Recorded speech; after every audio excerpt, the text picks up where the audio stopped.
Vice Chancellor Somaya Vidya University, Mumbai, to address the gathering.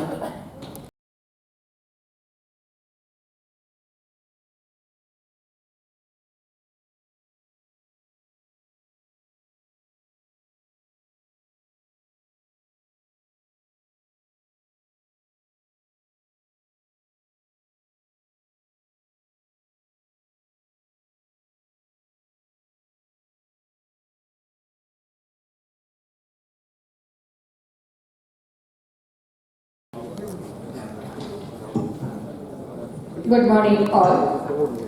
I welcome His Excellency Thiru R.N. Ravi, Honorable Governor of Tamil Nadu and VC of CSJM University, Kanpur, Professor V.N. Rajashekaran Pillai, Vice President of IAIU and Vice Chancellor of Somaya Vidya University, Mumbai, of knowledge, but the process of uncovering the innate potential, strength and the virtues within each individual. Given that in this era of dynamic global challenges and opportunities, Dr. Kinsha, other Vice Chancellors from Tamil Nadu,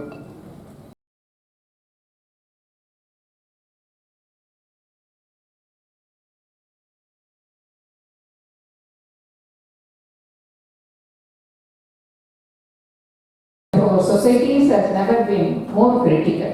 And assessment and evaluation serve as the cornerstones of academic excellence, fostering accountability, innovation, and holistic development for the institution, students, and all.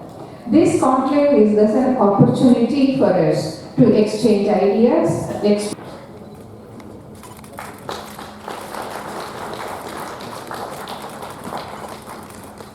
Thank you, Sir Zimanush. For the new year, a very, very happy Pogam and the auspicious day today, Vaikunt Ekadasi.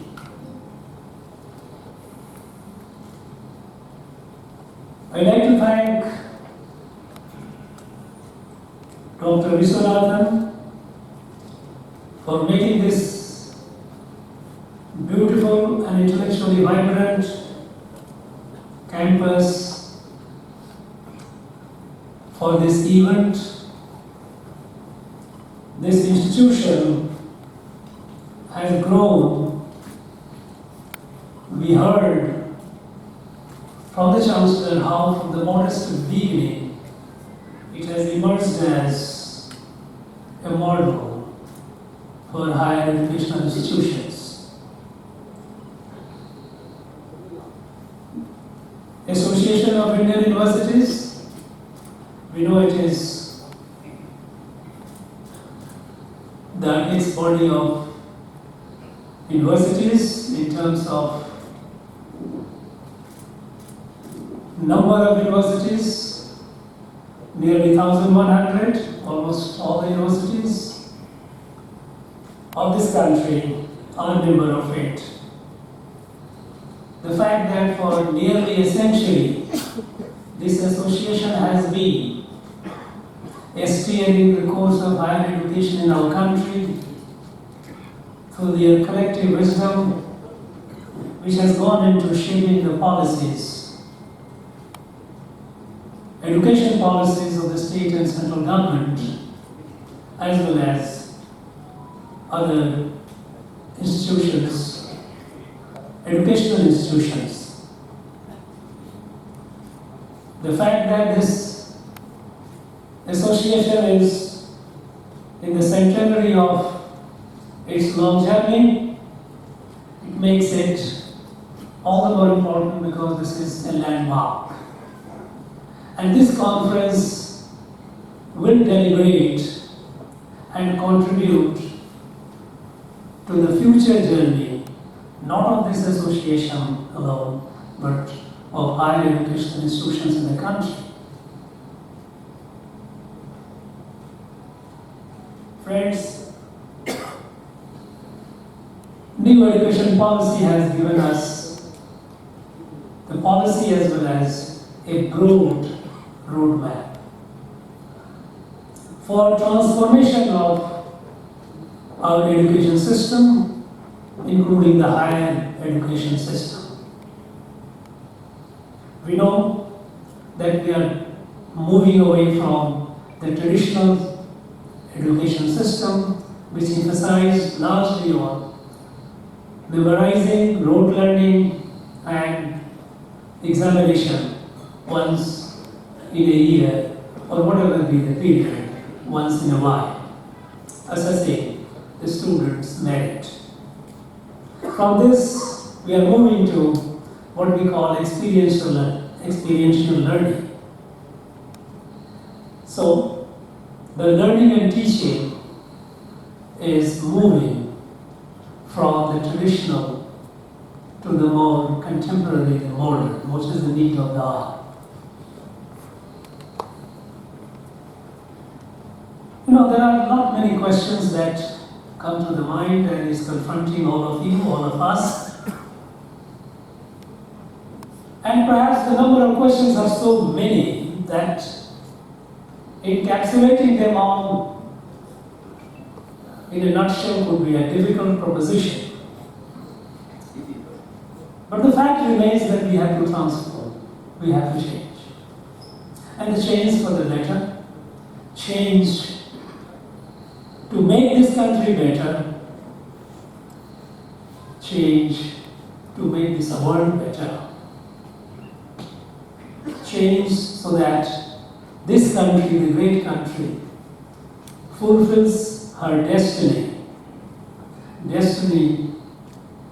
for the mankind. We have been talking considerably about methods, new methods of teaching and learning.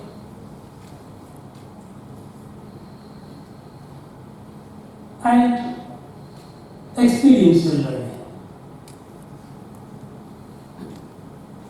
It's not easy to transform because for a long time, ever since the British colonized us, we lost our indigenous system of teaching and learning. The Professor Vinay Kumar Patilji mentioned about Bengal, Calcutta Presidency report. It's not only Calcutta Presidency, but all the three presidency reports on education, if we read, which was at the beginning of the 19th century. It tells you about the status of education in Bharat. And the reason why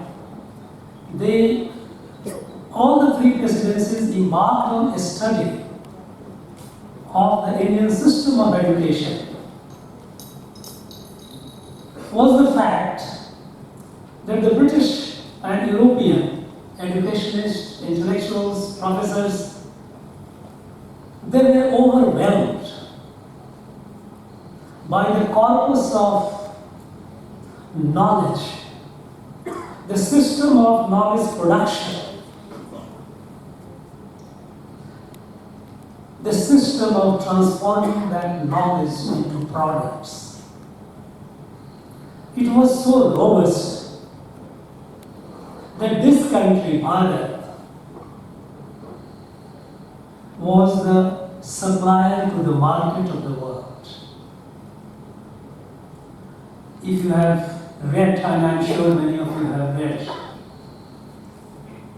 the CED report on the status of this global economy, the world economy, a millennial perspective. It tells you that until in the 18th century, this country, Bharat, was the economic driver of the world, or the engine of world economy. Ours was the largest GDP. And it was not that it happened without a robust system of creation of knowledge and transformation of those knowledge into products. When we say that the world was our market, right from the Roman Empire in the west to the Chinese, China in the east, this whole region, because at the time there was no United States of America, they were just coming up. North America, in fact, not only USA, but entire North America, Australia, these were all colonies, which were lands which were being colonized. So the Europe and Asia, these were the countries, these were the continents. And this country was the one which was the baby, the market, the global market. And when they came and studied our system, they impressed upon the British government to commission a detailed study of India's indigenous education system. In fact, if you read the report of the professor, not report but the letter of Professor Macaulay of Edinburgh. In fact, the Edinburgh at the time of the three British universities of UK. So the whole team of professors right from 1760s, when the British first colonized this, began the colonization after the Battle of Plassey. When they came and they saw, they were overwhelmed. And then they wrote a letter. It was sent by Professor Macaulay of Edinburgh to the President of the Board of Control of the East India Company. And the President, Henry Dundas, was a leading politician member of the British Parliament. There he writes, he urges in his long letter that we must discover, collect, and translate the knowledge which are there in India, the wisdom of the ancient people. In fact, the word that he used was ancient Hindus. There he goes to say further that we must know about their science, their mathematics, which will enrich the European science and mathematics. We must know about their philosophy, the social philosophy, which will broaden the European system of thought. That was the time of European Renaissance, when intellectual renaissance was happening in Europe. What they call is the age of reason. At that point of time, when all the new ideas about the individual and the polity was coming up, they said that this will broaden the European system of thought. And then he says that this we must know. And I'm tempted to quote the line, and I'm wording his word. I'm quoting his word, the words in the letter, where the letter says that we must know about the ancient Hindus from whom Moses received his learning. Moses was 1,000 years before Jesus Christ. And Greek, her art and her religion. Now, this was the status. And they came, and that letter prompted, when he passed on, Henry Dundas passed on to all the three governors, asking them to conduct a detailed survey of education and business education in this country. Madras Presidency report itself is very interesting. Madras Presidency, at the time, Bentinck was the governor. There were 16 districts in Madras Presidency, and every district collector gave a detailed report. Some of them is far exhausted. And reading this, you will start wondering, this is what we were and where we have come today. So, it is the colonization that introduced the system of rote learning. The critical thinking was not in the interest of empire. They wanted Indians to be just serving for the company or for the British government. So they systematically killed the indigenous education system and planted to a system of rote learning, passing an examination based on rote learning to serve their interests. The generation of Indians would not be critical in thinking and would always be in the awe of superiority of the European system of knowledge and Europeans. Friends, Dr. Viswanathan mentioned about how the state controlled education is a tyranny. It is. There is no doubt about it. Unfortunately, after we became independent, we followed a socialistic pattern of development. And we know that in a socialist society, a state controls everything, including the thought process. And this is what Sarvapalli Radhakrishna's report says. But this is what we followed. In this country, in Bharat, education has seldom, not to my knowledge, been a state, never been a state controlled. It has been a state patronized from time to time, but never a state controlled. Take the case of the greatest university of all time, Nalanda. Was it controlled by Mauryan of Gupta rulers? No, never. What they did, they made 1,000 villages around, gave the university as an endowment, that those villages will supply the necessary, whatever the other necessities of the student. These are elaborately recorded by one Sen in his memoir. That how they used to supply all the needs of the university, Nalanda University. This was endowment. It was never ever controlled. In the Gurukula system of education that we followed, first, a state of the king had no control over education. No control whatsoever. But then we followed a pattern, continued the colonial system. In the time of colony, when Bharat was a colony, at the time it served the interests of the empire.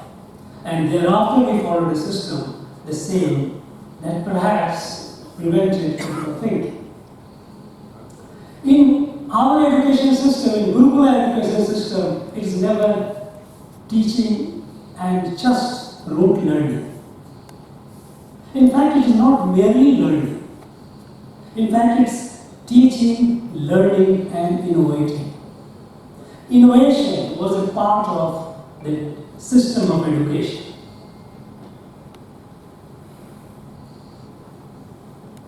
You know, one of the greatest mathematicians of all time, Ramanujan, in his convocation address, one of the convocation address at BHE, Banaras Hindu University, in his address he mentioned he talked about our education system.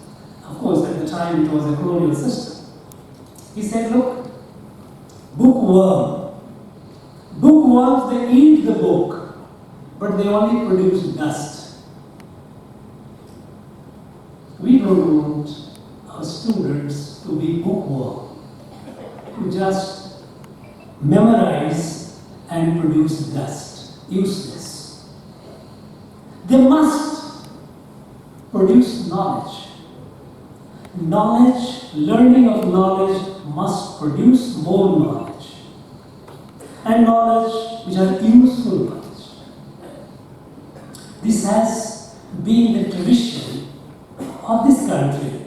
Unfortunately, we had lost the tradition for a long, long time. Now we are trying to pivot back to our system of education in where teaching, learning is integrated with innovation, research and innovation. Friends,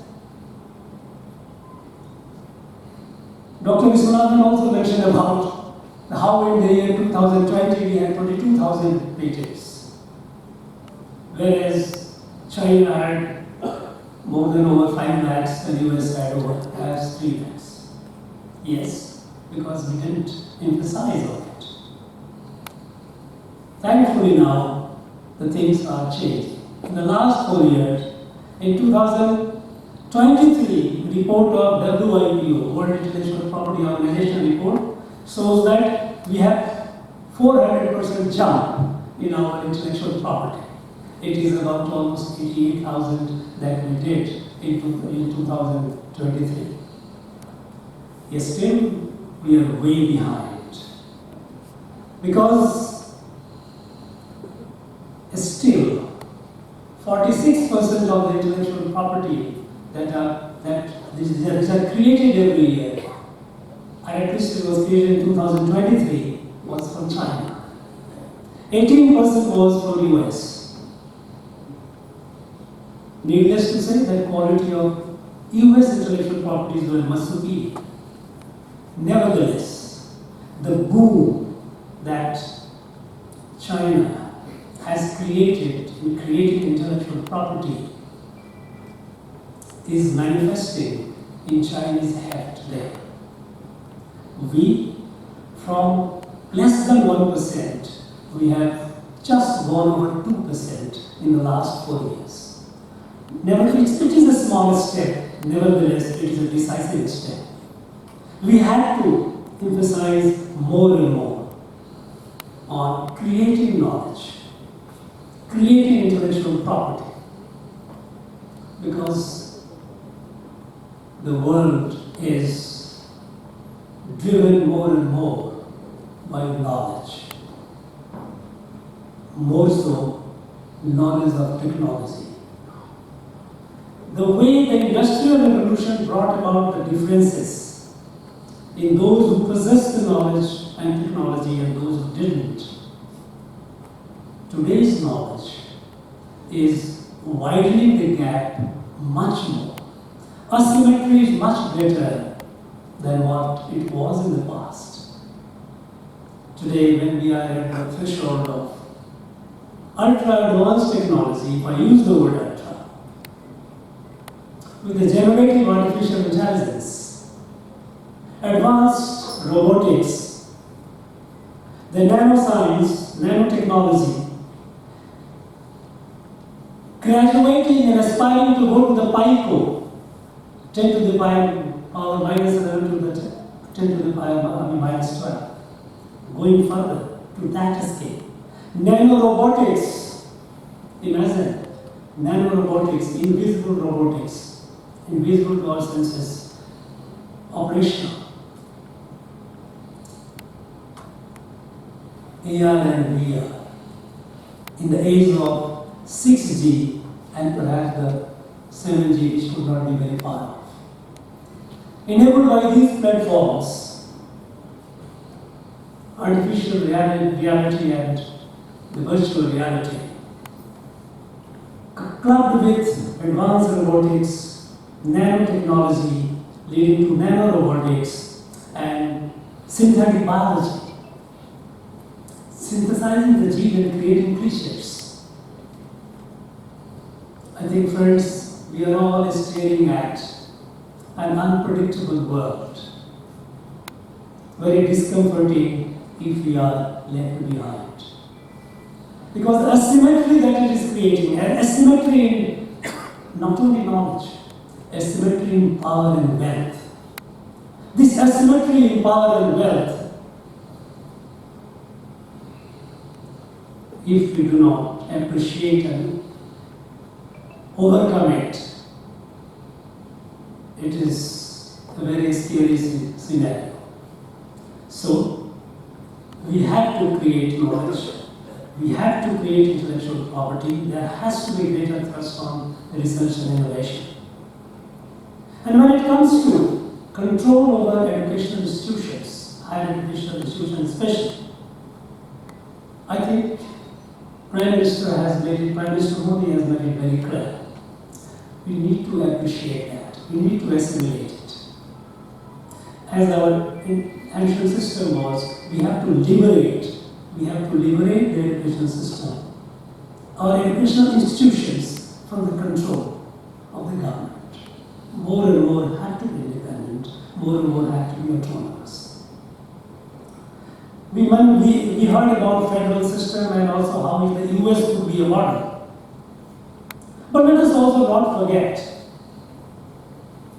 that the US model in terms of technology could be today a model, but whether how sustainable that could be, whether we can have a better model. A model which is not controlled by the state, because in our country, knowledge institutions have always been sustained by the society, not by the state. The state had patronized, but largely by the society. How do we leverage that and translate it into the contemporary context? You know, we talk about federal system. Yes, US is a federal system. But let us also talk, when we put in our context, why is it that our state universities across the country I am saying, state universities, why are they lagging behind the private universities? If you look at the number of patents, it varies outcome. You find state universities are not in a healthy state of affairs, and they are not in a healthy situation. Why? Now, in fact,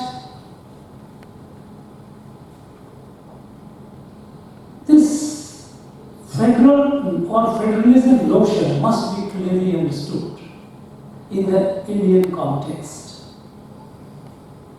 In the Indian context, we must realize that our federalism is, first of all, our federalism is not American federalism. Our union is an organic union. In the USA, states got together and created the union. Here, the union existed even before the states came into being. States have been created. They are time to time. At the time of independence, we had 15 states. Today, we have states and some union territories. And there is no guarantee there will not be more states tomorrow. There will be. States will be created. But let us not get into the notion of federalism, US federalism. That is not our characteristic. We call about have unity in diversity. In fact, it itself has to be understood. It's not an intellectually fabricated unity. It is not that intellectually impressed unity. In fact, the Bharatiya system has been there. We have seen unity in diversity. Diversity exists. Diversity is there in every aspect of life. Look at a flower. Its numerous petals, no two petals are alike, but they are organically connected. Millions of leaves of a tree. Each leaf is different. If you look at the tree from the perspective of leaf, no, that's not the way. It is indeed Bharatiya system, which has been an integrated system. It has always looked at diversity as a beauty, as a celebration, not as a difference. It is the colonized thinking that has brought to a stage when we are trying to say that we must celebrate unity in diversity without understanding what this unity is about. It is not that unity is fabricated, unity exists. That existence of unity is to be appreciated and celebrated. Friends, we have to grow and we have to leapfrog in our growth, in our knowledge, especially in the field of technology. We are doing it, as I mentioned, that there is a greater thrust on research and innovation, there is a need for greater resources. I fully agree with that, there cannot be any compromise because this is what will shape us. You are the leaders of your own respective institutions, shaping the destiny of lakhs of students, each one of you, each one of your institutions. You are actually shaping the destiny of this country.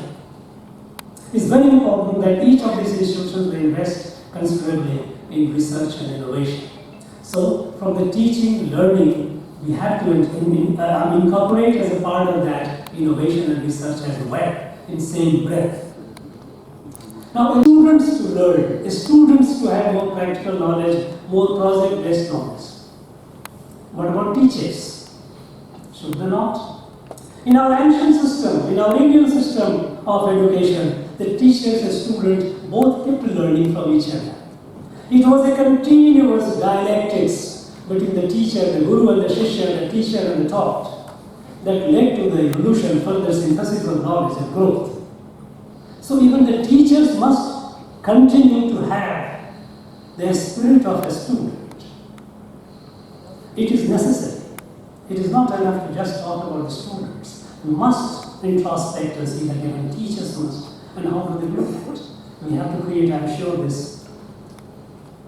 the sessions of 2 days, you will be deliberating over this. LAIU, which has been the thought leader in the system, in the entire process, would be deliberating over it. You are envisioning the future higher education. Future higher education and the pivotal role of India. In that context, you have come to the sub-theme. When we talk about the pivotal role of India, how India can pivot the higher education. One, of course, we have to place greater thrust on innovation and research. A student and teachers must be in a constant mode of evolution, learning and innovating. There should be assessment also for the teachers, not for the sake of producing papers, because I have seen in our state we produce over 6,500 PhDs from the state universities alone. I am not talking about the quality of those PhDs, lesser the better. They must be worthwhile. There must be an assessment that when somebody does the PhD, somebody does the research, is this research something which is contributing to the corpus of knowledge, genuinely contributing to the corpus of knowledge? We need to think about it. So this has to go on and we must step on. But there is another aspect also. Friends, we are talking about the future of, or rather the future higher education, not future of, but future higher education. You know, it has to be sustainable. We know that even the Western system of education, while in terms of science and technology they have gone ahead, and we must leapfrog and be at the front. We are happy because our potential capacity is no less. Our latent capacity is less than none, which is now manifesting day to day in the number of research papers, number of intellectual properties being created, number of innovations, startup. The very fact that the growth, we are the fastest growing economy, is not because of the major huge industries, but because development is happening, the growth happening at the MSME sector, micro, small and medium sector. They are the engines of our growth. All these are happening. And we must leapfrog in all these areas, whether it is artificial intelligence, whether it's synthetic biology, whether it's advanced robotics, whether nanotechnology. But there is another aspect to it also. Because this advancement in science and technology has brought us to a stage where the world is staring at a very serious problem of existence. Inequality, growing inequality. On the one hand, you have filthy affluence, waste, so much of waste created day to day. On the other hand, we have a starvation. we have people who are nowhere in the reckoning.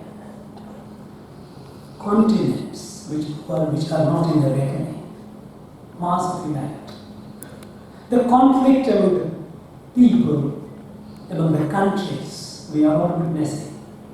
Overall accumulation of weapons of mass destruction to multiple countries, multiple hands, we are all experiencing it.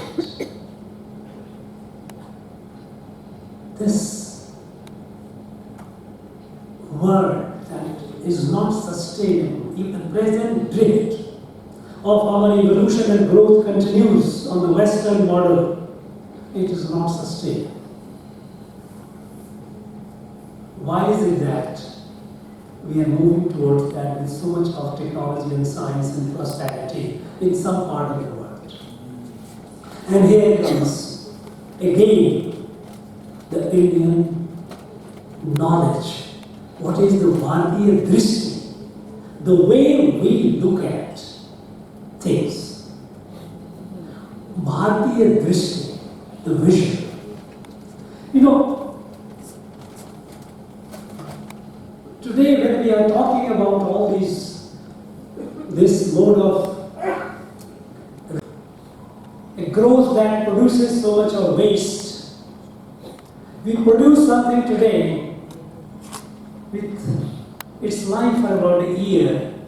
The next year a new model comes and this becomes useless, you cannot even go for repair. It will have to throw it. This is not as sustainable. Long back, I'm sure many of you have read it. American Association for Advancement of Science in December 1966, Lynn White Jr. had delivered a talk which subsequently published in the journal Science. Historical roots of our ecological crisis. Historical roots of our ecological crisis. At the time, ecological crisis was not something that people were talking about much. It was not yet in mainstream narrative. But yet there were people who could foresee the change that is going to happen, the crisis that the world is going to face, and they sounded the alarm bell. Put this squarely on the anthropocentric view of life. A view of life that humans are at the center of creation, and the rest of creation is for your pleasure, you enjoy it, you exploit it. And that is leading to where we are reached. And the second was the report of Club of Rome in 1972. Club of Rome, which published something significant to contribute to make it sustainable. This is Bharatiya Drishti. In Bharatiya Drishti, Vyakti, individual, Samashti, which is the society, Srishti, which is the creation, and Parameshti is the creator. They are all integrally connected. In the Western view of economy and life, individual is sovereign. And that goes into shaping the polity and political structure. And this has led to where we are today. Connection between individual, the larger self-society, creation, and the creator. Vyakti, Samashti, Srishti, and Parameshti. This integral connect. This, which was the Indian way of looking at it, Bharatiya way of life and knowledge.